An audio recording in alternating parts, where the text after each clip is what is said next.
فراقین کا موقف سننے بغیر فیصلہ نہ کرے۔ حضرت علی رضی اللہ عنہ فرماتے ہیں کہ مجھے رسول اللہ صلی اللہ علیہ وسلم نے یمن کی طرف قاضی بنا کر بھیجا۔ میں نے عرض کیا یا رسول اللہ آپ مجھے بیچ تو رہا ہے لیکن میں ابھی کم عمر ہوں اور فیصلہ کرنے نہیں جانتا۔ آپ صلی اللہ علیہ وسلم نے فرمایا اللہ تمہارے دل کی رہنمائی فرمائے گا اور تمہاری زبان کو سلامتی اور استحکامت عطا کرے گا۔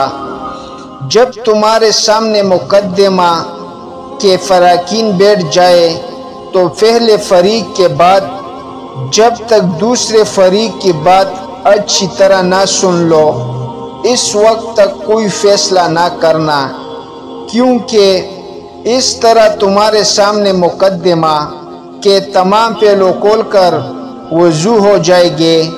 حضرت علی رضی اللہ عنہ فرماتے ہیں اس کے بعد میں نے ہمیشہ فیصلہ کرتا رہا، یہ فرمایا کہ اس کے بعد مجھے کسی فیصلے میں شک نہیں ہوا۔ ابو داؤد 3584۔